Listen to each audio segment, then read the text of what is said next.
Linha de Frente. Olá, está começando agora mais um Linha de Frente nesse fim de semana. Seja muito bem-vindo, muito bem-vinda. Eu sou Beatriz Manfredini e agradeço a todos a companhia desde já. E hoje vamos comentar sobre os assuntos que ganharam destaque no decorrer da semana. O Brasil atingiu a menor taxa de homicídios registrados em 11 anos, mas ainda está entre os 15 países mais violentos do mundo. Em depoimento polêmico na CPI instaurada para investigar a promoção de jogos de azar online, a influenciadora Virgínia Fonseca afirmou que alertou o público sobre os riscos das apostas. O presidente do INSS pediu calma aos beneficiários que foram vítimas da fraude de descontos indevidos. 473 mil disseram não reconhecer ou autorizar vínculo. E para falar sobre estes e outros assuntos, eu recebo aqui hoje o Felipe Crisafulli, membro da Comissão de Direito dos Jogos, Apostas e do Jogo Responsável da OAB de São Paulo, a Maria de Carli, mestre em Ciências Políticas, o André Santos Pereira, especialista em Segurança Pública, e a Luciana Gaston, advogada, especialista em Compliance e também Governança.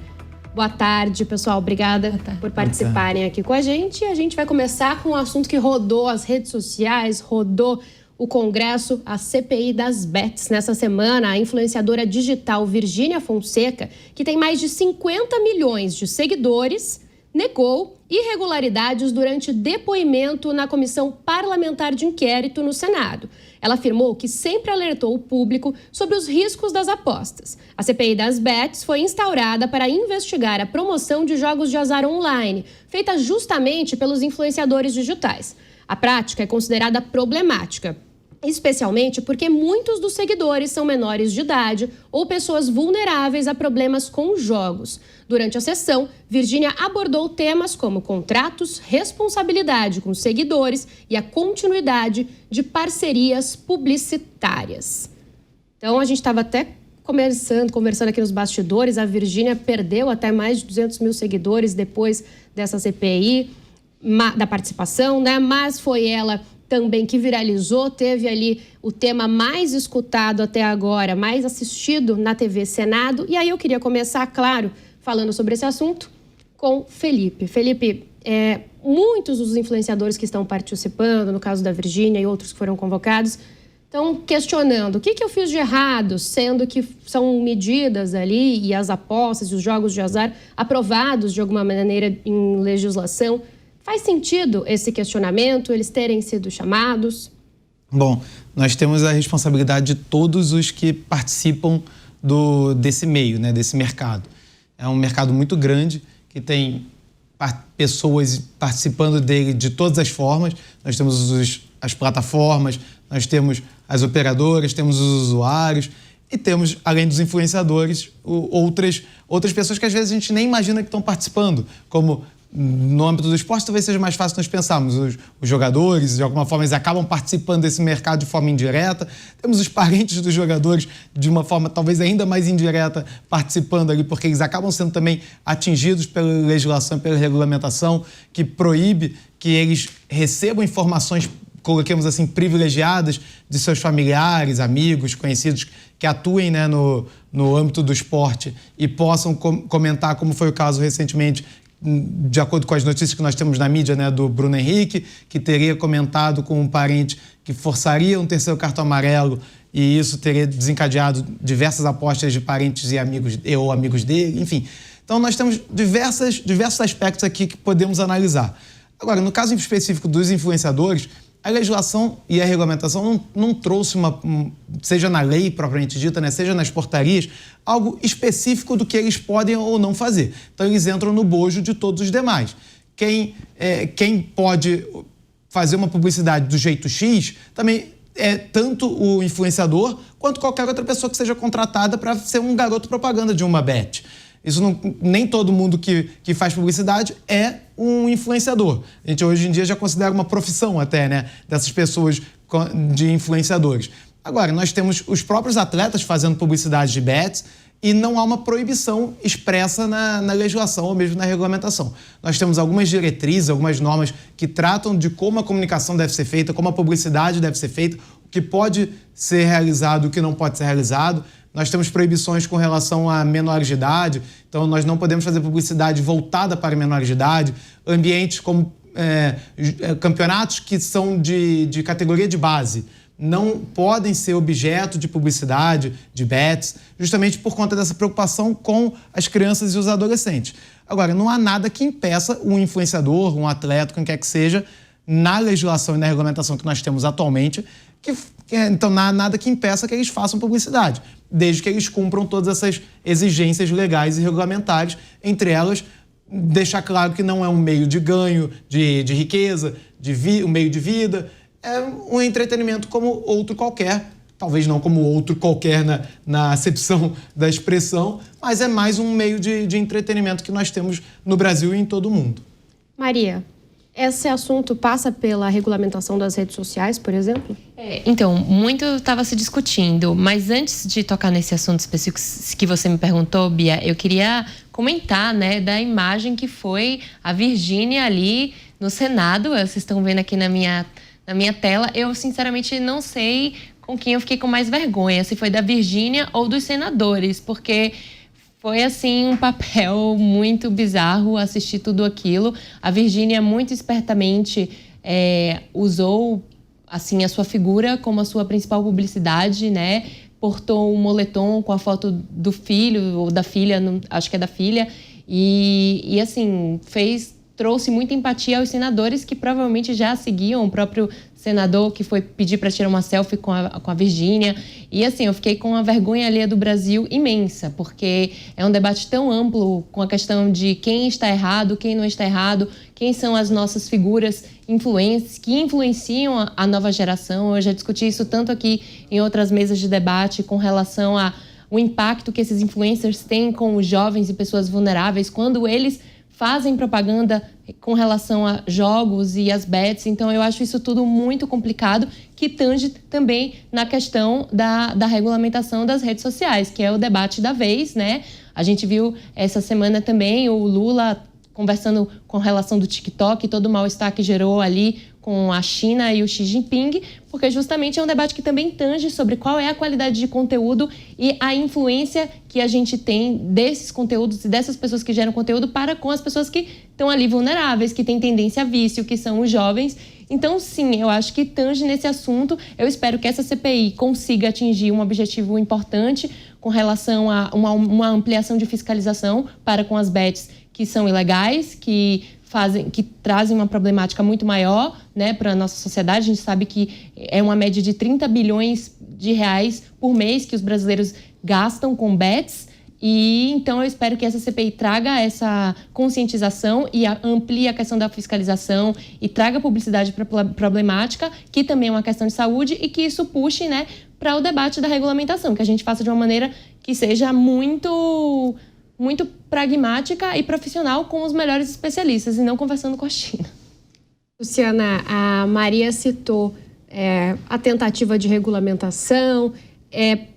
Dá para fazer isso? A CPI ajuda nisso? Do jeito que ela foi, a Maria falou muito da imagem, né, do que viralizou, uma coisa meio chacota. Essas coisas andam juntas? Olha, o que falta no Brasil fala-se muito em regulamentação. Não adianta você ter regulamentação e não ter controles, métodos de controles. Por isso que muito se fala da aplicação das regras de compliance no serviço público. Uma coisa que mais me chamou a atenção foi a estratégia de marketing adotada pela Virgínia, juntamente com a estratégia dos seus advogados. Porque ela se vestiu de uma forma infantil, de um modo de fazer com que os espectadores que ali estavam, que eram os senadores, olhassem para ela como sendo uma pessoa inocente. E o que mais me chamou a atenção foi que virou um verdadeiro palco, todo mundo querendo pegar onda, carona com a Virgínia para ganhar visibilidade, senador pedindo para fazer selfie a um custo de R$110 mil aos cofres públicos. Nós somos um país extremamente com carências em desenvolvimento, com deficiências que precisam ser resolvidas, e meu dinheiro é seu dinheiro, é dinheiro de todos nós sendo gastos com uma CPI que, na realidade, sequer, a meu ver, deveria existir do modo que existiu, porque é um erro no nascedouro. Estão convocando pessoas influencers para conseguir o quê? Visibilidade às vésperas já de uma pré-campanha eleitoral que já começou em 1º de maio. Então, estamos na fase de definição quem serão os candidatos a senadores, deputados federais e estaduais, governadores. Nós temos muito em breve a questão da decisão das chapas dos novos presidenciáveis candidatos. E aí virou a propaganda mais barata que tem, porque não sai do fundo partidário, sai dos cofres públicos, sem um objetivo correto, sem uma estratégia e sem metodologia de aplicação.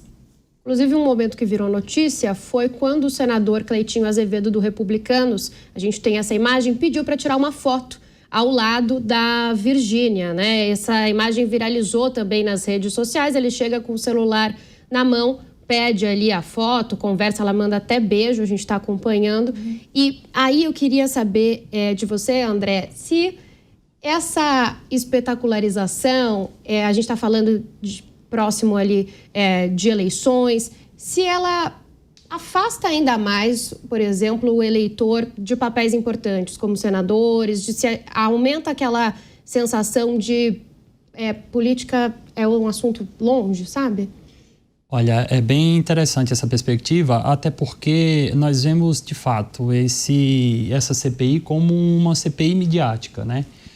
Tendo em vista aí tudo que está por trás no que diz respeito a seguidores, a redes sociais. Então, nós vemos essa exploração por parte dos parlamentares nesse sentido. E a CPI, ela tem uma função muito importante no Estado brasileiro, que é para a apuração de condutas, enfim, e também trazer à luz aí o que é que está por trás dessas bets, né?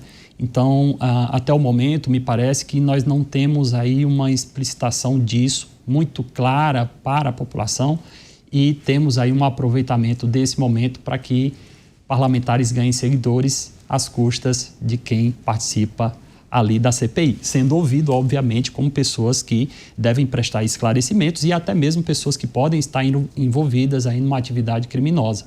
Então, é de se ter muito cuidado e avaliar essa CPI com muita cautela. Felipe, adianta prorrogar? A CPI está com prazo para terminar mais ou menos em junho, né? São 45 dias. Mas a relatora Soraya Tronic quer aumentar até o fim do ano. Faz sentido? O objetivo dela era de ter conseguido essa prorrogação por 130 dias. Acabou que conseguiu só por 45. Isso vai depender do que a CPI ainda vai entender como sendo necessário investigar. Porque nós, na verdade, devemos até lembrar, não tivemos apenas esta CPI, foram 2 CPIs instauradas. Tem a da manipulação dos jogos e das apostas esportivas também. Que, assim, na teoria, é mais ou menos a mesma coisa. É tudo CPI para tratar de apostas. A das bets a gente pode considerar que vai um pouco além, que vai também para os jogos online, que eles estão autorizados pela legislação, mas é tudo farinha do mesmo saco, vamos colocar desse jeito. Então, assim, eu concordo que houve muita espetacularização ali, em geral há nesse tipo de comissão parlamentar de inquérito, e ainda mais quando é um tema que quase que ame ou deixo. Tem aqueles que são absolutamente contrários às bets e tem aqueles que são a favor, e muitos que são a favor às vezes não têm coragem de dizer que são a favor. Ou também o oposto. Tem aqueles que são contrários, mas estão pensando ali com o bolso, uma senha arrecadatória, vamos fingir que a gente não é nem a favor nem contra, vamos ficar aqui na moita, quietinho, deixa quem tiver coragem de dar a cara aqui, a gente só vai levando e vai enchendo o bolso aqui do erário, é claro, né? Não estou pensando em desvio de conduta, estou pensando dentro das 4 linhas para manter a metáfora aqui no esporte. Mas, então, assim, dependendo do que a senadora, a relatora, a senadora Soraya Tronic, dependendo do que ela exponha aos seus pares da necessidade ou não de mais investigações, e até mesmo a partir do que venha a ser apurado durante essas oitivas, pode ser que ela solicite, sim, essa prorrogação do prazo. E aí, talvez isso signifique um circo durando mais tempo, porque nós temos aqui muitos fatos que se assemelham mais a atitudes de palhaços do que a atitudes de eleitores, vamos colocar nesses termos. Então, Luciana, faz sentido para você também, repito a pergunta, continuar uma CPI? E a gente vai precisar repensar regulamentações e leis agora sempre baseadas nesse universo online? Olha, eu entendo que estender essa CPI é um erro. Por quê? De novo, eu bato na tecla que é o melhor incentivo que tem para uma pré-campanha eleitoral com custo zero para os envolvidos, porque está usando a imagem de influenciadores. Repensar no modelo, o modelo da CPI, ele é traçado lá na Constituição Federal. Então, vocês têm que seguir aquelas regras justamente combinadas com as regras internas da casa onde está sendo realizada. O nosso grande problema que nós temos aqui é que isso vai se estender, tá, e vai chegar no quê? Vai conseguir resolver o problema de ressarcir as pessoas que investiram? Porque as pessoas veem a Virgínia, eu tiro por base, eu tenho uma filha adolescente que é apaixonada pela Virgínia. Então, se a minha filha fala assim, mãe, o tigrinho é legal, como ela já chegou em casa falando que os amigos adolescentes jogam no tigrinho na escola. Só que por trás disso nós temos uma questão ética e moral. Nós temos pessoas, famílias muito pobres, famílias inteiras se dizimando. Por quê? Porque estão deixando de comprar comida. Tem uma pesquisa da FEComércio que houve uma redução na compra de alimentos no supermercado pelas famílias brasileiras que estão investindo em bets. Então, eu acho que o foco tem que ser outro. E eu entendo que essa CPI é uma forma de desviar o nosso grande problema que vai ser tratado posteriormente aqui, que é a questão da fraude no INSS.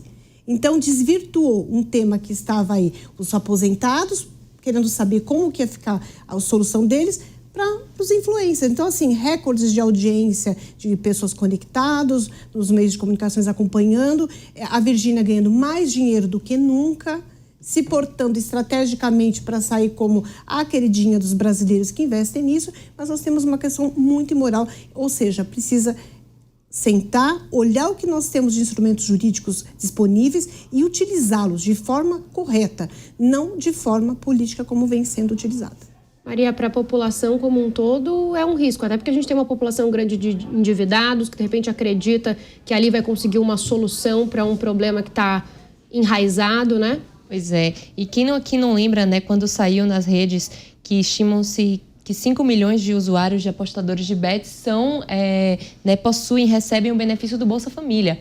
Ou seja, pessoas que vivem uma situação mais difícil financeiramente e socialmente falando. Então, qual o impacto disso para essas famílias, né? Eu até dando uma pesquisada num site de transparência chamado Fiquem Sabendo, que disponibiliza alguns relatórios com relação a ações do governo federal, estadual e de outras esferas, também municipal, eles tratando, né, quando houve reuniões ministeriais para discutir a questão das bets, lá quando se estourou todo esse escândalo do tigrinho. E veja, a gente falando aqui, né, da questão da saúde, que as bets destroem famílias. E pasmem, acho que cerca de todas as reuniões ministeriais, apenas 5% o Ministério da Saúde fez parte. Ou seja, o tema ainda não é tratado com a seriedade que deveria ser tratado com relação à abordagem da saúde. Porque assim, vamos combinar, né? Jogos vão existir. Já existem no Brasil. Temos as próprias bets oficiais. Loteria é o quê? Então, assim, existem os jogos. É o ponto que eu toco aqui desde o início da minha primeira fala. A questão é fiscalização de qual instituição está fazendo esses jogos, né? Os jogos que são ilegais, tudo isso. A fiscalização e trazer uma maior transparência para com os impactos e fazer uma política pública colada ali com a questão da saúde. Por quê? Loteria vai existir, os jogos não vão ser extintos. Então, diante desse cenário, como é que as autoridades podem, da melhor maneira possível, reduzir danos? Infelizmente, é verdade. E eu estava dando uma olhada aqui, olhando na internet, na Inglaterra, a loteria, também é loteria, né, como aqui no Brasil, o governo criou um instituto chamado Nesta. O Nesta é um instituto que investe em investimentos de impacto, em programas sociais, empreendedorismo social. Então, também, de repente, pegar o valor desses investimentos, dessas apostas e tornar algo efetivo que tenha um retorno para a sociedade também, quem sabe. Então, aqui são ideias, porque eu acho que a proibição não vai ocorrer. A gente viu os nossos governantes fazendo um papel ridículo naquela CPI, e eu estou muito desanimada com o que de fato terá como resposta eficiente para esse problema. Tem um dado interessante aqui da própria CPI, olha só, os brasileiros apostam cerca de 30 bilhões de reais por mês, de acordo com estimativas do Banco Central. É um dado bastante impressionante, tinha uma estimativa antes de 20 bilhões, passou para 30 bilhões. E aí me diga o seguinte, André, isso também abre um espaço para uma série de jogos, sites clandestinos, para uma série de golpes, né? Mesmo que está regulamentado, abre uma brecha. Com toda certeza. A gente faz aqui um histórico do jogo no Brasil. O jogo proibido no Brasil vem lá desde o jogo do bicho. Então vem o jogo do bicho, depois vem as maquininhas e chegamos às bets. Elas iniciaram, obviamente, que sem regulamentação e, em razão da escalabilidade, nós estamos falando de meios digitais, isso ganha uma proporção gigantesca para cifras milionárias e vamos chegar aos bilhões. Portanto, é um mercado que é difícil segurar, como a Maria bem falou aqui, mas, obviamente, que isso traz efeitos colaterais. E os efeitos colaterais disso é na população mais vulnerável. Isso aí é um fato. E uma questão interessante é que, obviamente, que por trás dessas atividades, que a gente não está falando aqui que elas são ilícitas, mas existem atividades criminosas inseridas nessas bets. Elas iniciaram sem regulamentação.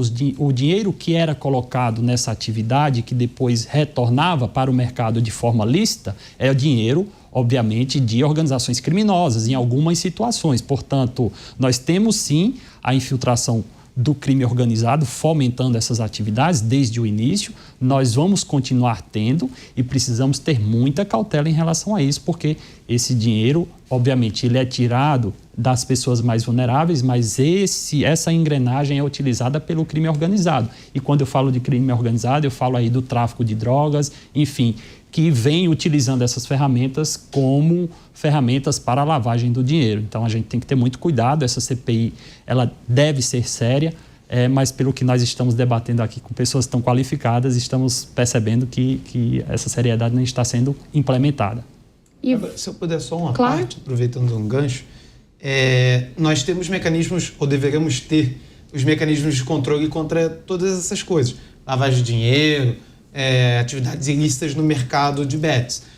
Isso é algo que as próprias operadoras exigem e é interessante para elas, porque elas próprias não querem, obviamente, matar a galinha dos ovos de ouro. Se começar a ter só atividade ilícita no mercado, isso prejudica o próprio sistema.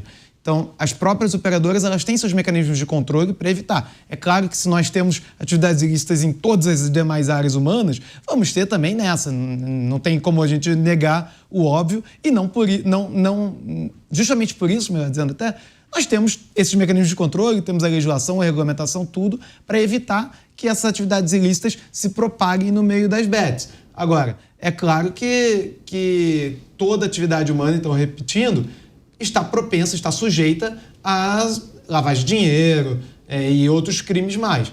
Agora, uma das formas que as operadoras encontram para, se não impedir, mas tentar evitar e minimizar esse risco, caso o apostador deposite um valor X na própria conta e não faça nenhuma aposta após esse depósito, já levanta uma suspeita. Peraí, tem alguma coisa estranha. Por que ele depositou lá, nunca mexeu, deixou esse dinheiro lá, vamos dizer, 1 ano parado, daqui a 1 ano ele vai e retira?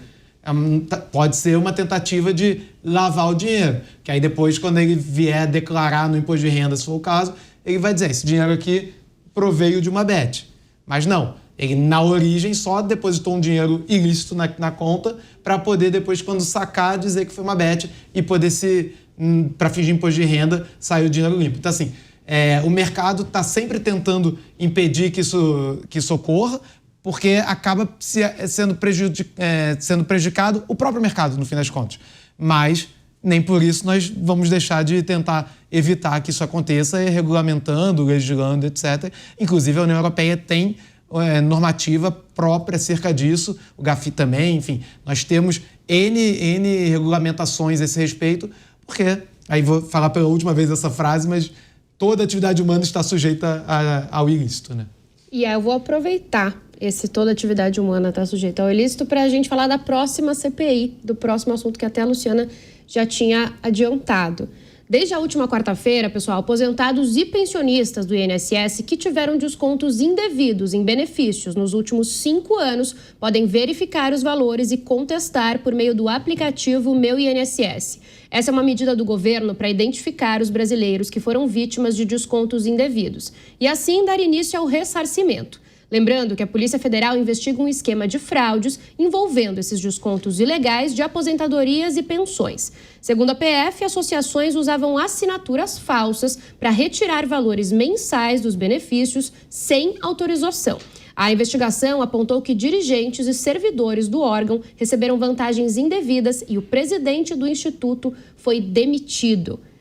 Aproveitando que a Luciana já tinha pincelado, aqui já teve um princípio de bate-boca, né? Recentemente, o ministro da Previdência e o senador Sérgio Moro já discutiram ali sobre o assunto. Essa é uma CPI que pode dar certo ou toda a CPI é perdida? Eu acho que essa CPI vai para frente. Nós temos interesses políticos outros relacionados. Eu tenho um colega de pós-graduação que ele é delegado federal, ele atuou na Lava Jato e ele está há 3 semanas debruçado em cima dessa questão da investigação desse desvio de dinheiro do INSS. A população, nós somos mais de 200 milhões de pessoas aguardando uma resposta. E a resposta não vem somente para os aposentados que estão vivos. Eu perdi meu pai agora, dia 19 de abril, e meu pai era pensionista. E nós não temos acesso mais ao meu INSS para sabermos o que efetivamente aconteceu com meu pai. Então, conclusão, vou precisar entrar com processos, e a gente precisa analisar se vai ser uma ação civil, uma ação coletiva, o que vai ser feito. Então, precisa dar uma resposta, porque R$30 para mim pode não ser nada, mas para uma pessoa que vive com benefício de R$1.542, pode representar, às vezes, a proteína que ela tem para a semana para consumir. Então, eu entendo que, inclusive, essa prática que foi feita chega a ser hedionda, que após o término dela, precisa ser revista a legislação e ser classificado como crime hediondo. Infelizmente, nós não temos prisão perpétua no Brasil, mas deveríamos ter, pela imoralidade de afetar milhões de brasileiros em todo o país que estão sendo lesados. A maioria das pessoas mais velhas, muitas delas são analfabetas ou semi-analfabetas. Então, ensinam a usar um aplicativo, ela entra, ela não consegue discernir o que efetivamente é legal e do que não é legal. Eles tomaram conhecimento através das mídias. Então, essa CPI tem sim que ir para frente e ela precisa dar uma resposta para a população brasileira, de preferência antes das próximas eleições de 2026. E aqui não estou para julgar se o problema é neste governo, se é do governo anterior, quando começou. Fala-se que teve início em 2019. Será que realmente foi em 2019 ou foi lá atrás? Então, nós precisamos de uma resposta efetiva do que aconteceu dentro do INSS. Maria, para o governo federal, uma CPI sobre isso neste momento é boa ou pode respingar? Porque eles estão utilizando o seguinte argumento. Começou antes em outro governo e vai acabar no meu, né? De fato, começou antes e eu acho que essa questão do INSS escancara um problema muito mais grave no Brasil, que é a questão da corrupção endêmica que a gente vive na nossa sociedade. Então, não é apenas o Congresso que corrompe, são também as instituições políticas que corrompem, as instituições que cuidam dos cidadãos estão na corrupção. Então, é um problema triste e muito feio, né? Eu acredito que o que a gente está vendo atualmente, que o que já foi publicado com relação ao escândalo do INSS é apenas a ponta do iceberg. Vai vir muito mais sujeira por aí. A gente não sabe ainda totalmente, plenamente, quem são os nomes envolvidos. Especula-se que esse desvio tenha sido feito para financiar campanhas e financiar políticos. Então, minha gente, esperem, porque o pior ainda está por vir. Mas, como você bem me perguntou sobre a questão de respingar no governo, Bia, eu acho que sim. Eu acho que agora o governo tem que ter muita preocupação e priorizar muito a resolução desse problema, que, convenhamos, vai ser muito difícil. A gente viu a questão do ressarcimento aos que sofreram, né, o roubo, e como está sendo complicado, né, até hoje, nesse sentido, as primeiras pessoas que deveriam já ter recebido esse ressarcimento não receberam. Então, está havendo um problema de logística muito grande, o que já era de se esperar. Então, o que se especula também é de onde o governo vai tirar esse dinheiro para conseguir ressarcir a todos, porque o valor é 6 bilhões, estima-se, né? Ainda não se sabe o total, mas é um valor bastante considerável num governo que está vivendo um problema de confiança fiscal, que não consegue ali entrar em paz com os mercados financeiros e potenciais financiadores para uma campanha para 2026, e um governo que está diante de um dos seus piores índices de aprovação. Lula é um político experiente e respeitado na esquerda, o principal nome da esquerda, mas está aí vivendo o seu pior momento, com mais de 58% de reprovação do seu governo. Então, vai ser complicado mesmo, Bia. Eu acho que vai respingar bastante se eles não souberem fazer da maneira correta. E tem um problema a longo prazo, né, Felipe, que é o seguinte: é um rombo que a gente ainda precisa, como sociedade, o governo federal entender como ele vai ser pago, como que ele vai ser restituído. E a gente tem, historicamente, um rombo no INSS se formando, porque a população está envelhecendo, inclusive aqui no Brasil. Tem expectativas aí que nos próximos 70 anos esse rombo aí aumente cada vez mais. Então o buraco é muito mais embaixo, né? É uma bola de neve. Sem dúvida, uma bola de neve. E assim, se eu não sei se no meu momento de me aposentar, o INSS vai conseguir arcar com os custos em relação a mim, imagina as minhas filhas, né? Então, é uma preocupação que está na ordem do dia para todos nós, sem dúvida. E quanto mais nós formos desfalcando caixa através desses mecanismos sórdidos, e talvez esse seja o termo, pior vai ficar a situação. Nós já temos problema fiscal de todas as ordens. O governo não para de imprimir dinheiro, de estourar o teto de gastos, de gastar muito além do possível e do imaginável, e, em paralelo, ainda tem todos esses desfalques que são feitos, além de tudo, contra, talvez, aqueles que são os mais vulneráveis que nós temos, que muitas vezes são, além de pobres, já idosos. Então, não conseguem nem se colocar no mercado de trabalho com mínima facilidade, quiçá com máxima facilidade. Então, assim, talvez o crime, até, Luciana, pegando um gancho do que você falou, a gente, de crime hediondo, talvez a gente devesse denominar até como um crime de traição aqui, uma traição institucional, tendo em vista que foi praticada por quem estava dentro da instituição ainda, sabe assim? E aí o crime de traição pelo Código Penal Militar, ele prevê até pena de morte. A gente pode discutir aqui, né, a recepção ou não desse dispositivo pela Constituição Federal de 88, vamos concluir provavelmente que não houve recepção na parte da pena de morte, mas é considerada a traição à pátria um crime gravíssimo. Então, um crime à traição institucional, né, como nós colocamos aqui agora, também pode ser considerado um crime hediondo, logo gravíssimo, e aí uma CPI, nesse caso, pode servir para isso, para gerar penas mais graves. Tudo bem, apenas uma pena mais grave não significa que nós não tenhamos mais o crime sendo cometido? Não significa. Mas, pelo menos, aqueles que cometeram crime vão pagar por seus pecados da forma devida, ainda que, nesse caso, não, né? Porque a lei penal mais grave não vai retroagir para prejuízo do réu. Agora, os próximos, se não pensarem duas vezes antes de praticar esse tipo de atos, vão sofrer as duras penas da lei ainda mais grave, né? André, você pode falar ainda melhor sobre isso, né? Qual que é a relação nesse sentido com segurança pública, com crimes?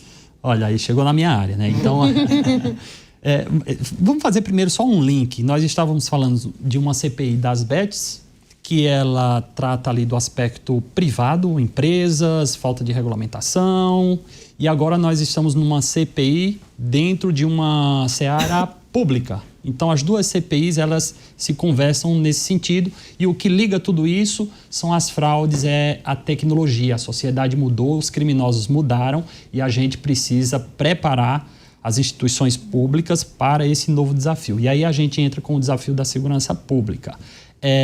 Nós vemos medidas sendo pouco adotadas em razão de todas as discussões sobre segurança pública, de exploração da violência e de não tratamento dessas condutas que são extremamente lesivas para a população e que são deixadas de lado. Eu vou dar um exemplo. O crime de estelionato no Brasil, recentemente, sofreu uma alteração que, ao meu sentir, foi extremamente prejudicial. Ele deixou de ser um crime de ação penal pública incondicionada, ou seja, a polícia, o Estado tem que investigar, para ser um crime em que depende da pessoa ir lá e dizer que quer investigar esse crime. Então, assim, a gente já começou a ter aí grandes problemas. Esse tipo de conduta aumentou de 2018 até 2023. Nós tivemos um crescimento de 360% dos crimes de estelionato. E, na contramão, a legislação foi alterada para abrandar as medidas contrárias a essas condutas. Então, de um lado, a gente tem, de fato, deficiência de fiscalização. Nós temos a deficiência na legislação e não vemos qualquer movimento do Congresso Nacional no sentido de endurecer essas penas. principalmente em relação ao crime de estelionato, as fraudes praticadas contra o INSS, contra os nossos aposentados. Não vemos esse movimento, vemos uma exploração do Congresso Nacional na seara de segurança pública em relação à violência, mas esse tipo de conduta, repito, é extremamente danoso para a população. Uma vítima hoje, ela não é mais aquela vítima do crime de rua, né? O bandido, ele não sai mais às ruas com a arma na mão para roubar a população. Ele monta uma central de golpes e tira milhões aí da população, né? De maneira muito mais tranquila, sem correr risco e tendo um ganho aí com a escalabilidade aí gigante. Então, a gente precisa ter um olhar para isso. Como o governo poderia atuar nesse sentido, Luciana? Então, controles que nós não temos, mas só para complementar o que o André falou, espera-se, eu pelo menos espero do fundo do meu coração que, do mesmo modo, vamos pegar um caso recente, os atos lá de 8 de janeiro. Está sendo aplicado no nosso país, no Supremo Tribunal Federal, quando a gente pensa em aplicação de pena, a teoria da democracia defensiva, que é lá do direito alemão, está correta, é legítima. Nós temos um artigo, que é o artigo, me fala a memória, 17 da Constituição Federal, que permite a aplicação dessa regra. Ou seja, quanto maior é a ofensa ao Estado, maior deve ser a pena aplicada. Nós temos no Brasil, fala-se muito em crime organizado, ok. Só que nós temos máfia, e máfia, ela é transnacional, ela transcende tudo isso. E a minha pergunta vem, foram 400 senhas concedidas a pessoas que não eram do governo. Como essas pessoas tiveram acesso a essas senhas? Então, nós precisamos que sejam identificados, se é o ex-ministro, as pessoas envolvidas. Eu espero, e aqui eu não falo de esquerda, de direita, de nada, eu espero que seja aplicado, que nós já temos o precedente dos casos de 8 de janeiro, a mesma metodologia na aplicação da pena. Ou seja, o crime que você fez é tão danoso, é tão grave, que você vai responder nos mesmos patamares, nos mesmos modelos de aplicação de pena, que pega toda aquela teoria do Código Penal, unido com o Código de Processo Penal e o direito constitucional, as interpretações vindas lá de fora, e que os responsáveis tenham penas, sim, rigorosas. Agora, o que mais me chama a atenção é que tem todo um desvio para que ninguém se fala mais do ex-ministro que foi demitido. São Paulo é a principal cidade do nosso país. Teve uma matéria que foi veiculada, tem uma cidade na Grande São Paulo, e eu posso falar porque eu moro nessa cidade, que hoje é controlado pelo partido do ex-ministro. E o que aconteceu? Rachou. Então, quando ela fala em governo, a Maria fala que o governo é um governo fraco, com alto índice de reprovação, nós tivemos um racha. Então, delatores irão surgir. E aí tem que ser analisado a conduta de cada um e a pena ser aplicada no maior rigorismo para cada um de forma independente. Desses traidores traidores, isso mesmo, que são.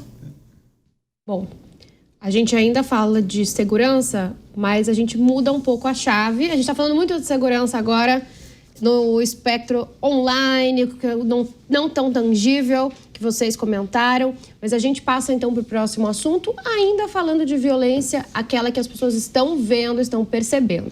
O Brasil registrou 45.747 homicídios em 2023. É a menor taxa em 11 anos. Foram 21,2 homicídios por 100 mil habitantes, o que representa uma redução de 2,3% na comparação com 2022. No entanto, o resultado ainda deixa o Brasil entre os 15 países mais violentos do mundo, segundo dados do Escritório das Nações Unidas sobre Drogas e Crime. Homicídios femininos também entraram na contramão dessa redução. Entre 2022 e 2023, por exemplo, o número de mulheres assassinadas apresentou um crescimento de 2,5%. A média nacional chegou a 10 mulheres mortas por dia no país. Voltamos para o seu assunto, né, André? É um assunto sério. E por que a gente tem essa diferença quando a gente fala de segurança pública, de aumento na percepção de insegurança, que parece que está em todo o país, ao mesmo tempo em que a gente tem uma diminuição de taxa e de número de homicídios? O que a gente pode atribuir isso? Também a internet, as redes sociais, viralização de vídeos, de repente? Nós temos essa exploração de fato da violência e isso ganha proporções gigantescas por meio da tecnologia. Então, um crime ocorre, ele é publicado em todas as redes sociais, nas grandes emissoras de TV, e isso dá à população aquela sensação de insegurança. De outro lado, nós temos aí a redução desses números de homicídio. Mas eu avalio essa redução de uma maneira muito cautelosa, porque nós percebemos, analisando os dados do Atlas que foi lançado, que em alguns lugares houve redução, em outros lugares aumentou. Então, se nós formos tratar aquele gráfico da maneira mais específica e detalhada, nós podemos ver que talvez nós tenhamos chegando a um equilíbrio, talvez, em alguns aspectos, né? Alguns tipos de homicídio, eles diminuíram, outros aumentaram. Então, talvez isso não, por causa disso, né, desses dados também, né, que eles não são tão significativos assim, a gente tem a população com a percepção de insegurança que é real. A percepção de insegurança da população é real, ela não é fictícia, não são os dados que vão desmentir a violência no país. Então, a gente tem que ter um pouco de cautela em comemorar. É óbvio que há um esforço das autoridades públicas, né, no sentido de reduzir a violência, principalmente dos homicídios, né, que são os crimes violentos, letais, intencionais, e o trabalho do Estado, dos órgãos de segurança pública, ele tem que ser reconhecido, sim, mas a gente tem que ter um pouco de cautela. Muito foi feito, mas muito há que se fazer em relação à diminuição da violência no Brasil. Maria, para você, a sensação de segurança e esse número de mulheres subindo na contramão da queda de homicídios, né? Representa mulheres, de repente, mais à vontade para falar, uma piora realmente nos índices? Olha, esse aspecto que você falou da mulher ter mais coragem para falar é sim um fato. A questão da violência feminina, ela sempre foi subnotificada aqui no nosso país, principalmente. A gente sabe que a gente vive num país que a mulher é vítima de feminicídio, dentre outros tantos crimes agravantes absurdos, como violência sexual, importunação sexual, tudo isso, a mulher é a principal vítima. E esses dados, né, sempre foram muito subnotificados, com falta de acesso dessas mulheres com informações, inclusive sendo vítimas dos seus próprios cônjuges que exercem poder e dominação sobre essas mulheres que se sentem intimidadas a irem, né, denunciar e fazer BO e tudo mais. Então, eu espero, Bia, que esse seja fruto, né, de uma política pública que vem surtindo efeito, que é a conscientização, são órgãos e institutos que dão apoio a mulheres, como a Casa da Mulher Brasileira, que é uma iniciativa de governo que faz um trabalho excelente, que acolhe mulheres vítimas de violência. Mas, infelizmente, a gente sabe que os dados são maiores que esses, dados de fato. Então, eu, sinceramente, acho que esse ainda é um dado baixo, porque é a realidade com relação à violência contra a mulher. Mas eu queria pegar um gancho aqui no que o André disse com relação à diferença dos estados, né? E falando aqui alguns, mencionando o meu próprio estado, a Bahia e o Amapá, que são campeões aí, né, em termos de estados mais violentos, e São Paulo sendo um dos mais baixos. Realmente, de fato, mostra a realidade do nosso país, um país com dimensões continentais, com realidades muito diferentes, problemas com a segurança também diferentes e assuntos que são de extrema urgência que precisam ser discutidos o mais rápido possível, né? A gente estava aqui debatendo a questão das CPIs das BETs, da sua, de fato, a sua eficiência para resolver o problema e a questão dos outros problemas, né? A gente vê que a questão do roubo e furto de celulares cresceu bastante aqui na cidade de São Paulo. Existe uma discussão em Brasília, o próprio André pode falar aqui melhor, sobre a questão de aumentar a pena para esse tipo de crime. Existe a questão da discussão da PEC de segurança e uma problemática muito grande aos que são contra, como convencer os governadores, como fazer esse SUSP, né, esse sistema único aí de segurança pública valer a pena e se de fato vai valer. Então, Bia, é uma pauta que ainda está precisando de um certo ser lapidada melhor, uma resposta melhor dos nossos governantes e que não seja apenas uma pauta da polarização de esquerda e direita, quem é que vai capitanear, e sim uma pauta de Brasil, de país, para que a gente possa ver que esses índices melhorem nas próximas décadas e que a sensação de insegurança também reduza junto com o índice de homicídio. E também não, né, Maria, falando ainda da PEC de segurança, uma disputa de quem tem mais poder, os estados ou o governo federal, né, Luciana? É isso mesmo, que esse é um grande problema. Quando a gente fala, pegando o gancho do que ele falou, quando você fala em aumento de redução dos homicídios, o que acontece? Nós tivemos um aumento, isso está lá no Atlas, do número de crimes digitais. Então, uma coisa está compensando a outra. Só que quando a gente fala, pegando a fala da Maria, sobre a questão da mulher, nós temos o RASEAN, que é um relatório emitido pelo Ministério das Mulheres, no qual detecta lá que mais de 850 mil mulheres sofreram algum tipo de violência no Brasil. No estado de São Paulo, só o Tribunal de Justiça concedeu um total de aproximadamente 572 mil medidas protetivas. Foram julgados no ano passado, em 2024, em São Paulo, ontem eu fiz uma palestra sobre esse tema, acima de 10 mil casos de feminicídio foram a júri. Então, são números crescentes. E onde que está esse problema da segurança, a meu ver? Educação. Hoje nós temos uma evasão escolar, meninas são mães aos 15 anos, o jovem ele não tem incentivo para estudar, nós temos uma série de problemas sociais. E acaba desembocando aqui, e isso é ocasionado aonde? Fraudes no INSS, que muitas casas são administradas, às vezes, por mães que recebem o benefício da criança atípica, a criança autista, ou tem um outro filho com deficiência, aquele benefício que vem para aquela criança acaba mantendo a família inteira, ou por avós, que acabam ficando com os seus netos.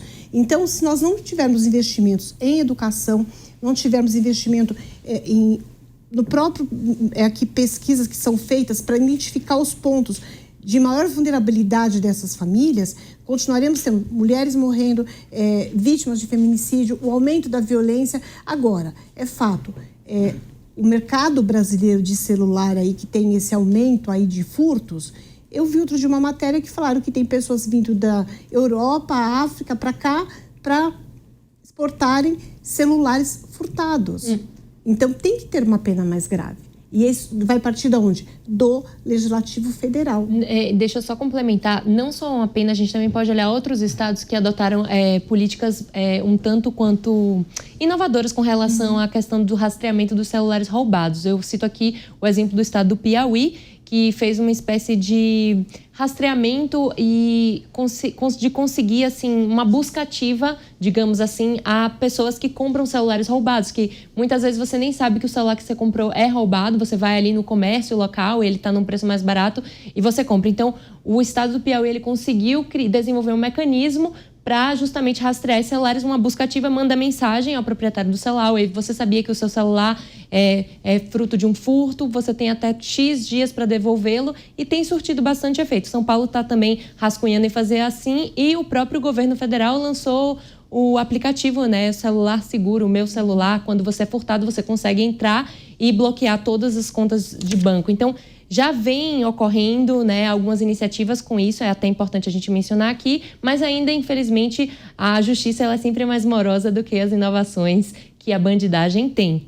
Mas a gente tem que pontuar o que é bom, e importante frisar aqui a importância da tecnologia para conseguir trazer uma eficiência a mais para os aparatos de segurança pública. Bom ponto. Se quiser comentar, André. Eles citam aqui no IPEA, né, nos motivos para essa menor taxa de homicídios, olha, a verdadeira revolução invisível nas políticas públicas de segurança pública locais. Planejamento, foco no resultado e uso da inteligência para substituir a antiga política, baseada no policiamento ostensivo. Faz sentido? Faz total sentido. A gente sempre fala, o Brasil vem fazendo as coisas do mesmo jeito e esperando resultados diferentes. Não vai acontecer. A segurança pública tem que ter um olhar para inteligência, planejamento e repressão qualificada do crime. O que é que isso significa? Investigação. E é onde entra o papel significativo da Polícia Judiciária e Polícia Civil. A Maria citou aqui o estado do Piauí, mas São Paulo vem fazendo um trabalho fortíssimo com a Operação Mobile, que já identificou aí já que recuperou vários aparelhos celulares e com números muito significativos. quando o foco é voltado exatamente para essas atividades de investigação, a gente tem grandes resultados. E, obviamente, que em crimes dessa natureza, né, que são os crimes, primeiramente, um crime antecedente de roubo, de furto, nós precisamos sim ter uma outra medida. Então, não são só as medidas executadas pela polícia, mas medidas também no aspecto legislativo. Então, um aumento sim da pena de receptação. O crime de receptação, no nosso olhar, tem que ter a mesma pena do crime antecedente. Se o bandido matou alguém para roubar o celular e alguém comprou o celular sabendo que esse celular é produto de crime, essa pessoa tem que ter a mesma pena daquele bandido que matou o cidadão. É assim que tem que funcionar. A gente precisa ter essa perspectiva assim, de aumento de pena do crime de receptação, um tratamento adequado para essas condutas, e a gente está indo num caminho, sim, positivo, no sentido de que, olha, vamos fazer as coisas agora de uma forma mais planejada e utilizando a inteligência. Viatura não vai patrulhar a internet. A gente precisa ter policiais qualificados para realizarem investigações qualificadas e identificarem e encerrar esse ciclo de que o bandido está à frente sempre da polícia, principalmente no aspecto da tecnologia. Está aí o resultado de nós não investirmos nisso. O dinheiro que é tirado aí dos nossos aposentados do INSS. Se nós tivéssemos com as forças policiais, principalmente a Polícia Judiciária, que é investigativa, preparada, nós teríamos sim evitado esse tipo de problema para os brasileiros. Felipe, deve. E aproveita para contar para a gente a importância do judiciário nesse papel. Tem muitos congressistas defendendo, por exemplo, o endurecimento das leis, porque dizem que a polícia está enxugando gelo, prende e solta. Isso a gente faz até um gancho com as bets, que também uma das razões de o governo ter resolvido regulamentar é porque, entendeu? E não adianta, é um dado da realidade. Nós temos, desculpa voltar na pauta um pouquinho, mas nós temos as apostas esportivas aí. Então, se não podemos ir contra eles, juntemo-nos a eles, mas, obviamente, não de mãos dadas do tipo, vamos todos para o inferno. Vamos tentar levar, né, para um mínimo aceitável. Mas, antes de avançar nesse ponto, o que eu queria comentar é até um caso pessoal, que tem a ver com isso de policiamento ostensivo. Eu sou carioca e a minha mulher nunca tinha ido para o Rio. A primeira vez que ela foi comigo. Quando nós voltamos do doutorado de Portugal, voltamos para o Brasil e aí viemos para São Paulo. Eu falei, então o primeiro Réveillon que você vai passar desde que voltamos vai ser em Copacabana, você vai ter essa experiência. Gosta ou não gosta, você vai ter experiência. E lá fomos nós. E aí estávamos saindo do prédio, na zona sul do Rio de Janeiro, e quando saíamos do prédio vinha o camburão do BOPE e 2 ou 3 carros da PM, todos com 4 policiais dentro, cada um, tirando o motorista, os outros 3 todos com um fuzil, os vidros abaixados e o fuzil com a pontinha para fora. Ele olhou para mim e falou, isso é cena de filme? Estão gravando algum filme? É um Tropa de Elite 3 que tá gravando aqui no Rio, tipo, em plena quarta-feira à tarde, seja lá o dia que fosse. Aí eu falei, não, mas o que tem de estranho? Aí eu, enquanto carioca, estranhei, mas o que tem de estranho nisso, né? E aí, hoje em dia, se a gente olha para trás e pensa, como que a gente tornou comum, né, normal, habitual, ver uma cena dessa e não se espantar. Assim como quando a gente atravessa a rua e vê alguém pedindo um dinheiro, uma comida, a gente acaba normalizando e às vezes nem percebe que tem um pedinte ali ou coisa do tipo. São questões sociais que muitas vezes passam ao largo e a gente nem percebe, talvez quando fica, como eu fiquei 5 anos e meio mais ou menos em Portugal, numa outra realidade que não vivenciava lá essa violência, muito pelo contrário, do dia a dia. Temos todo tipo de violência em qualquer lugar do mundo, mas nesse sentido, Portugal é um dos países mais seguros da Europa e do mundo, né? Então, quando volta, eu não me choquei naquele primeiro momento porque ainda me senti ok, é minha realidade de 30 anos, quase de 25 que eu vivia no Rio antes de ir para Portugal. Mas hoje em dia, olhando para trás, eu penso, realmente, o choque que causou nela devia ter causado em mim, só que acabou não me causando. Sua esposa de onde? Eu fiquei curiosa. Daqui de São Paulo mesmo. Tá. E o Rio, né? Luciana, não que ela não vivenciasse violência, né? O Rio é um caso à parte. Inclusive, ele é um dos estados que está na contramão, né? Do Atlas da violência. E aí, só para puxar uma outra coisa que eu queria comentar.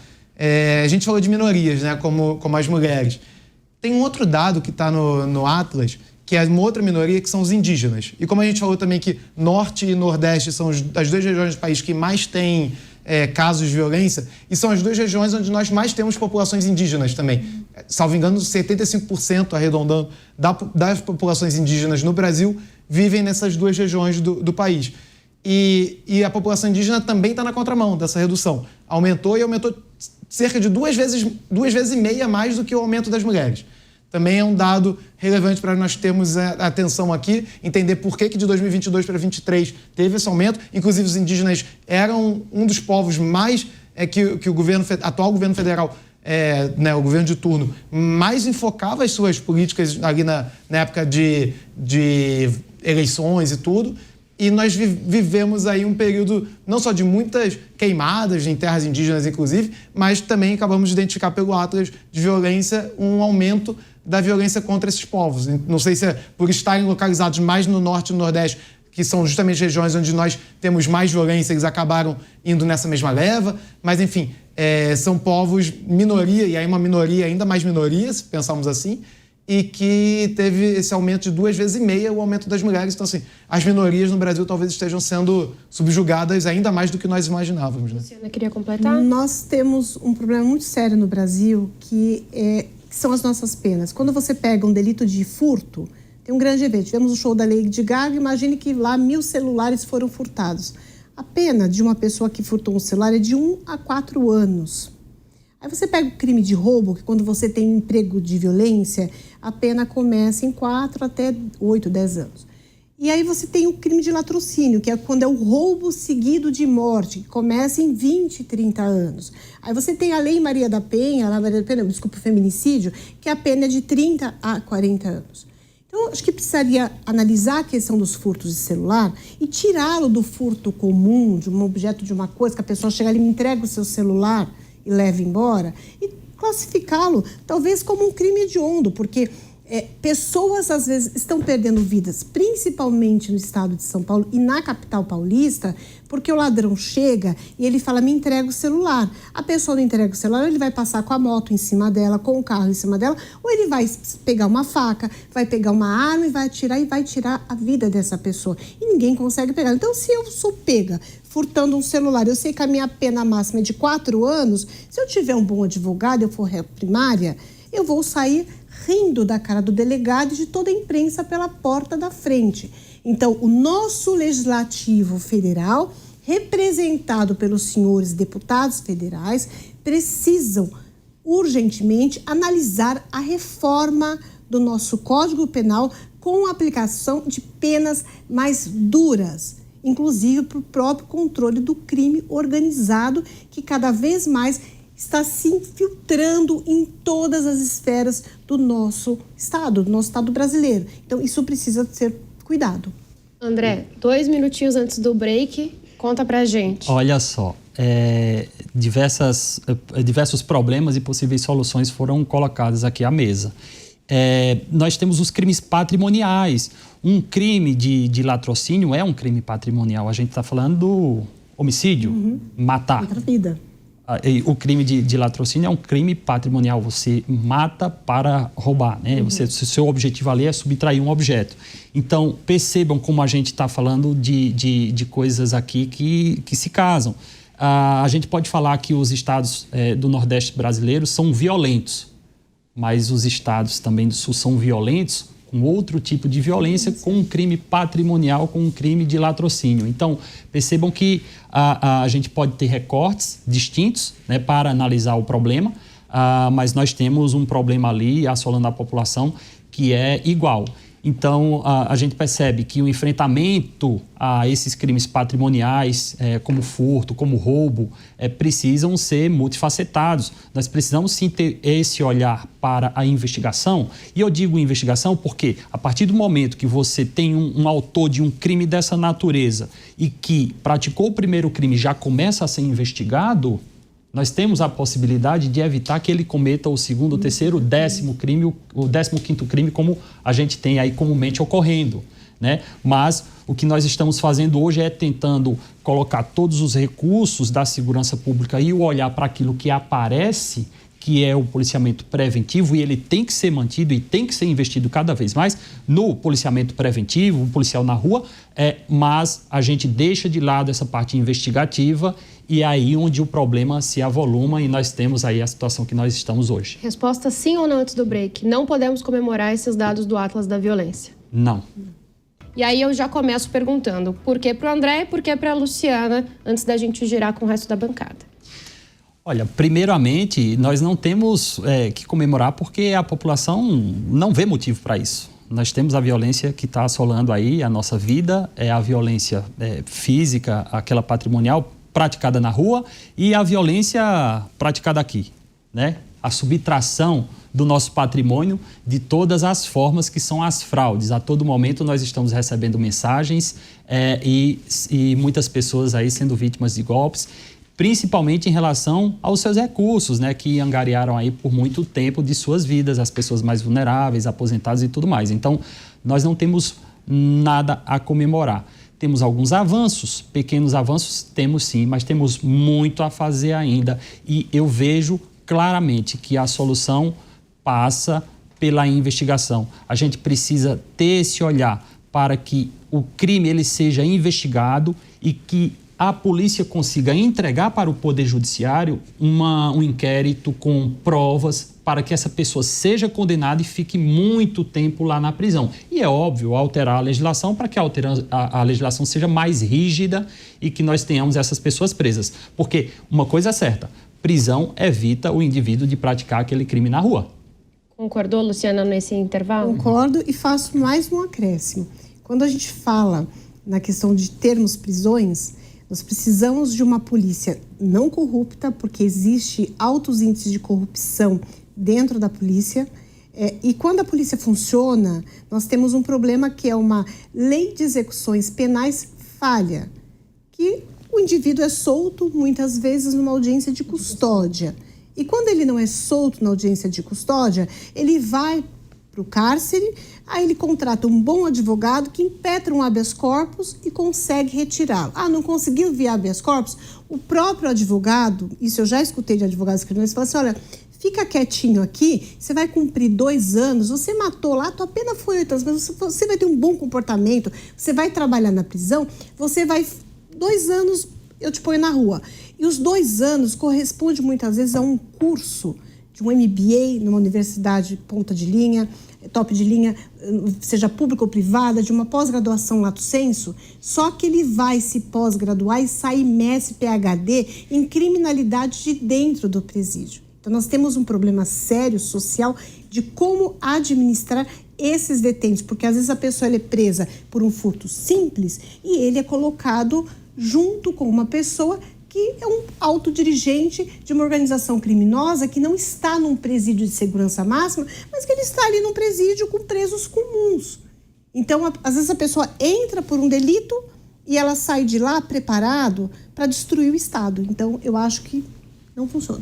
Fiquei curiosa para saber a resposta de todos. Vão, Maria e Felipe. Eu achei excelente o que a Luciana tocou, né? Eu ia falar justamente dessa questão da audiência de custódia, que você tocou muito bem. E eu acho que é desencorajador ver tudo o que está acontecendo com a questão da segurança no Brasil atualmente e insegurança.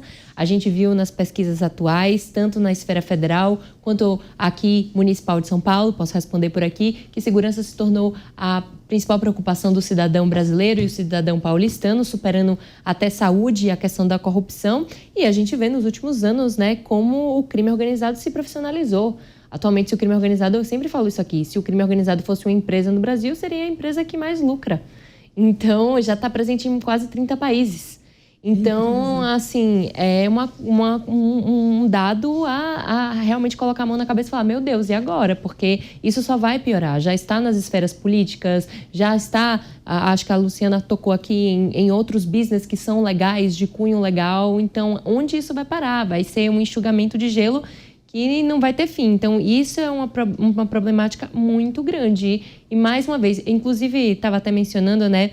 Eu fui recentemente ouvir o presidenciável governador de Goiás, o Ronaldo Caiado, falar recentemente num evento, e ele tocou justamente nessa questão dos presídios, que foi uma das coisas que ele focou no seu estado, né, que é um estado que é reconhecidamente que atua bem. Acho que nosso especialista André pode até falar com relação à criminalidade. Eles têm índices baixíssimos de criminalidade. E ele falou no investimento da questão dos presídios. E essa é uma questão muito densa que eu acho que não é tratada com a devida seriedade aqui no Brasil, porque são verdadeiras escolas do crime. E também não existe um programa de reinserção desse presidiário. Porque qual é o incentivo que ele tem de voltar para a sociedade e seguir um emprego formal, sendo que, convenhamos, ele pode lucrar muito mais se ele fizer parte de uma organização criminosa. A verdade é essa, gente, nua e crua. Então, assim, como é que a gente vai pensar num modelo inovador para ressocializar esse meliante? É muito complicado. Felipe. Vou tentar amarrar todas as pontas, com zero pretensão de o fazer. Mas, assim, eu acho que mais do que simplesmente uma escola do crime ou uma preocupação só com a penitenciária, nós temos de pensar que foi nos próprios presídios onde surgiram o Comando Vermelho, o primeiro Comando da Capital, o PCC. Foi a reunião desses presos de alta periculosidade em outro contexto que eles acabaram se unindo e esses crimes organizados, essas máfias que nós temos aqui, ou essas empresas, Maria, eu vou falar aqui que já são empresas de alguma forma, porque assim, como você mesmo colocou, eles já estão envolvidos em tantas searas que eles já pagam impostos, inclusive, porque eles têm lá seus meandros em todo tipo de atividade. Então, eles acabam recolhendo tributos, como qualquer empresa está assim. O princípio do non olet, dinheiro não tem cheiro, dinheiro é tributário. Exatamente. Então, assim, e não basta criarmos os presídios e termos presídios de segurança máxima, etc. Nós precisamos também que os nossos agentes públicos de segurança, os policiais, agentes penitenciários, etc., cumpram com os seus ofícios tal qual eles devem fazer. Isto é, de acordo com a legislação, sem se corromper e tudo mais, porque senão nós vamos continuar, aí voltando para o que você falou antes, Bia, enxugando gelo ad eterno aqui. Eu queria só pontuar que, obviamente, a gente tem diversos problemas, mas que a corrupção nas polícias é uma exceção, não é uma regra. É óbvio que a corrupção ela está permeando toda a nossa sociedade, sempre permeou, inclusive na política. O crime organizado hoje se infiltrou na política também.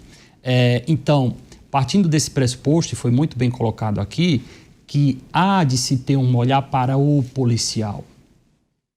A gente não vai conseguir melhorar a segurança pública com viatura, com delegacia, com arma, com fuzil, se nós não tivermos um olhar para o ser humano policial. Isso é o pressuposto para que essa política de segurança pública tenha sucesso. Então, e isso não ocorre no Brasil e nós não vemos isso com uma boa perspectiva aqui no estado de São Paulo e nos outros estados e até mesmo no âmbito federal.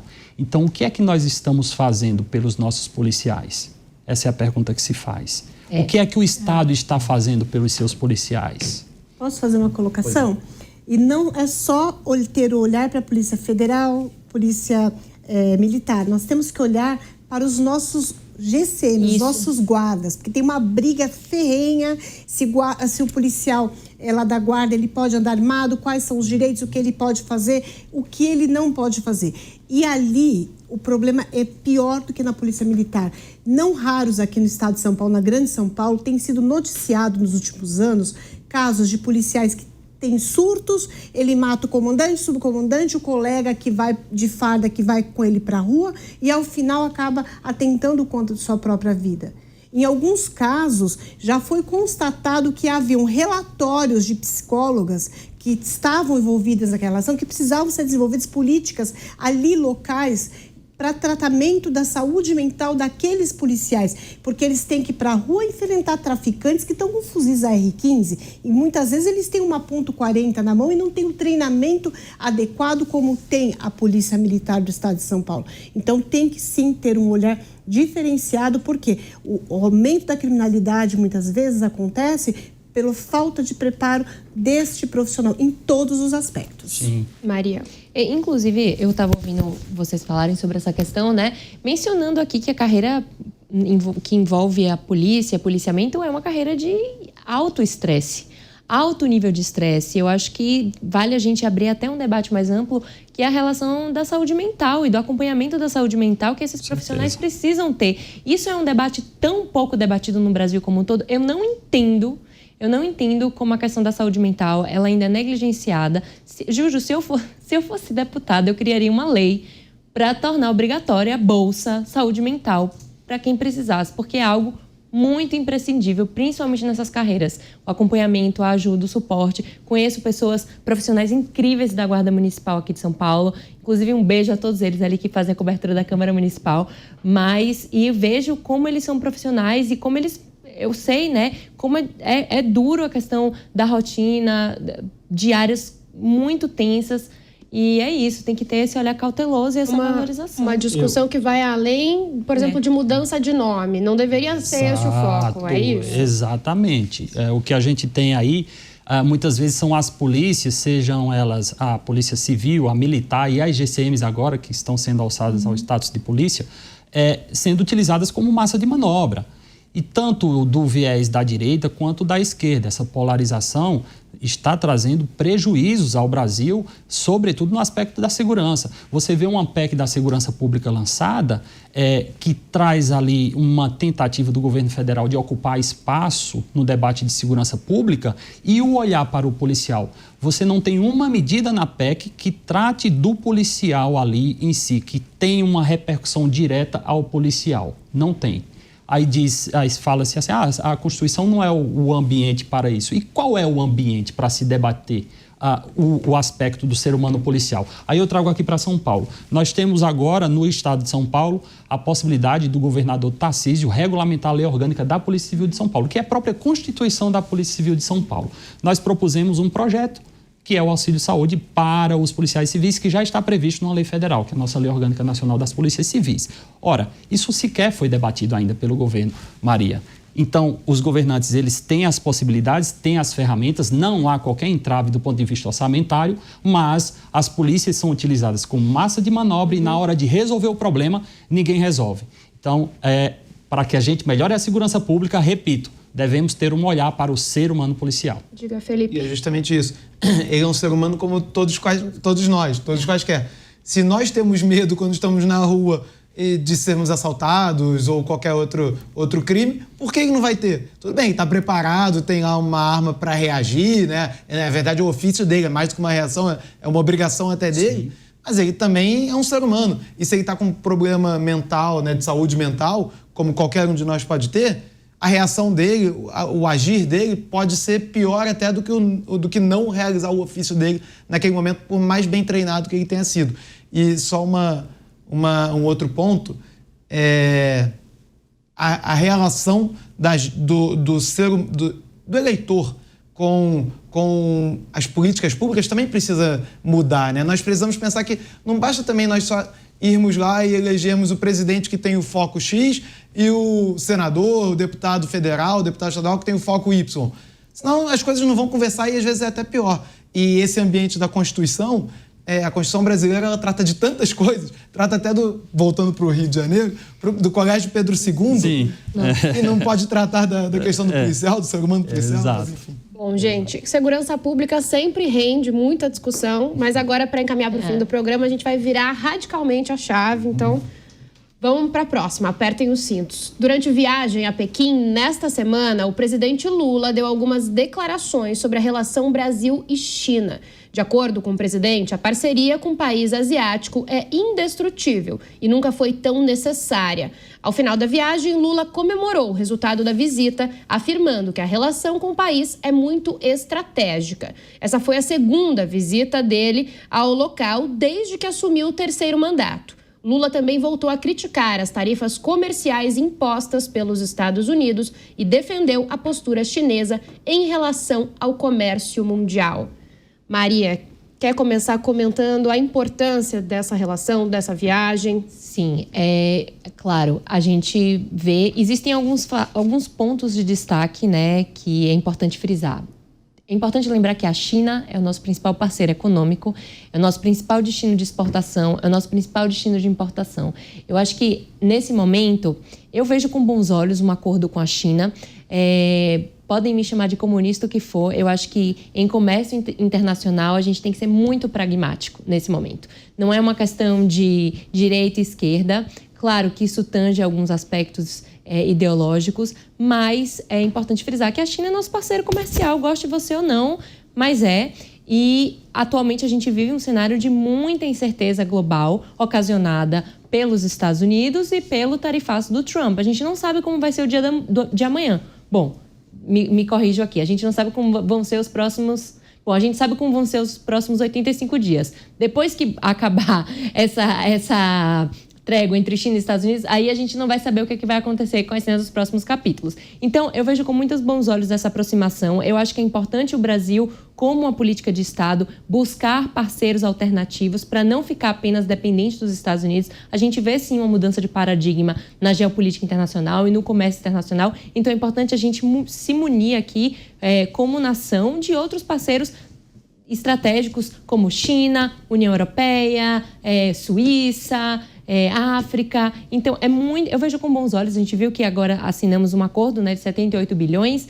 Estava aqui dando uma olhada, são diversas as áreas que vão tangir esse acordo de tecnologia, enfim. Então, é interessante a gente ver isso, apesar de que houve, né, algumas situações um tanto delicadas dessa aproximação. Acho que foi muito infeliz a ida do Lula ao dia de comemoração na Rússia, que o Putin fez. Só tinha o Lula e mais, acho que o presidente um presidente da OTAN, de um dos países da OTAN que estava lá presente. O resto eram todos líderes autoritários e autocratas, então pegou muito mal diplomaticamente falando, o que, inclusive, pode ter manchado essa aproximação com a China, né? Então, é isso, Bia. Eu acho que é importante, sim, esse tipo de estratégia. Luciana, Maria citou perder a dependência, talvez, um pouco dos Estados Unidos, e esse pacote que foi anunciado de investimentos tem energia, tem agricultura, isso, tem delivery, tem infraestrutura. E muita gente falou, mas agora vai ficar dependente da China. Vai? Já é.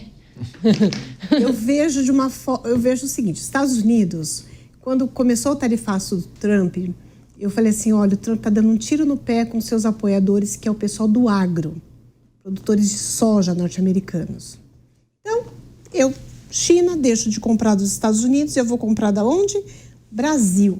O Brasil é um dos maiores exportadores mundiais de grãos. Então, eles estão vindo aqui, estão comprando nossos grãos, a carne, uma série de itens. E as terras? Então, o que acontece? Nós vamos pagar mais caro essa conta, sim, porque o produto interno bruto vai ficar mais caro para o brasileiro, os produtos de melhores qualidades vão para a China, e uma coisa que não está sendo comentado, que é a aquisição de bens pelos chineses no Brasil. Eu tenho um braço na minha consultoria que trabalha com os grandes fundos de investimentos. Hoje eu tenho um banco internacional, nós temos uma parceira, então desde shopping center, terras no interior de São Paulo, terras produtivas na região do Mato Grosso, nós temos Porto Seco de Campo Grande, está na mesa de negociações que vai estreitar o percurso entre Brasil e China para as importações e exportações, uma área estratégica, os chineses estão interessados. Nós temos uma série de bens e serviços que estão sendo entregues na mão dos chineses, que isso não é notificado, não é comunicado pelo governo. Agora, ele trazendo desenvolvimento para o Brasil através dessas negociações, sou favorável, nós precisamos crescer, mas o cuidado que tem que ter é que chinês, ele não é bobo. Ele se tornou a potência que se tornou, seja no ramo têxtil, no ramo de produtos mais diversos possíveis. Agora que essa briga que vai ter, eu quero ver como é que ele vai regulamentar, porque nós temos a iFood, nós temos algumas empresas, está entrando uma empresa chinesa no Brasil. Essa empresa vai ser um monopólio, ela vai se unir a alguma outra empresa? Como que vai se dar isso? Então, quando a gente olha numa esfera dentro do empresarial, dentro do direito, tem que verificar a questão regulamentação de como isso vai se dar. Então, eu sou meio receosa dessa coisa toda. Eu prefiro aguardar, ser mais conservadora e aguardar para ver o que vai acontecer nos próximos meses. E falando em regulamentação, o Lula revelou, inclusive, né, Felipe, que pediu ali um auxílio, um entendimento de como isso acontece na China, da regulamentação das redes sociais, que também gerou polêmica, né? Esse tema sempre gera polêmica, né? Isto é, quando fala a palavra regulamentação, já gera polêmica. E se a gente entra nesse terreno das redes sociais, da internet, que é a praça pública dos dias de hoje, a gente já começa a ouvir censura, tá tentando tolher a liberdade de expressão e tudo mais. Agora, ao mesmo tempo, já dizia a vovó, né? Liberdade plena não é liberdade, é libertinagem. Então também nem tanto lá, nem tanto cá. Não basta a gente deixar uma terra sem lei, sem nenhuma regulamentação, que aí os malfeitores é que vão se aproveitar desse terreno para promover seus ilícitos e tudo mais. Então, regulamentar é sempre importante, desde que na medida certa. Vai ser sempre difícil saber qual que é a medida certa. E não é tudo que necessariamente vai ser objeto de regulamentação. Mas existem questões mais difíceis, mais importantes, mais relevantes do ponto de vista social, político, internacional, que devem ser objeto de análise e de regulamentação por parte do governo, sem dúvida. E as redes sociais me parece serem uma delas. Agora, quando a gente pensa, né, em regulamentar e aí começa a olhar quem são os pares com quem o governo está conversando e no caso é a China, já começa a pensar, mas espera aí, esse é o melhor interlocutor para nós perguntarmos como que é feita essa regulamentação ou não? Porque não é um país exatamente conhecido pela sua democracia, sua liberdade plena, não na linha da libertinagem, mas sim da liberdade com responsabilidade e tudo mais. Então, a maior preocupação aqui me parece ser essa. Agora, a preocupação ser apenas a regulamentação me parece perda de tempo, porque é importante nós termos questões que consideremos de relevância superior no país, sendo objeto de regulamentação, sem dúvida. A China está no foco não só do presidente Lula, mas de diversas autoridades. O prefeito aqui de São Paulo, Ricardo Nunes, também fez uma viagem similar. O governador do Rio, Cláudio Castro, disse que está procurando parcerias de segurança pública com a China, inclusive, para entender a inteligência artificial deles.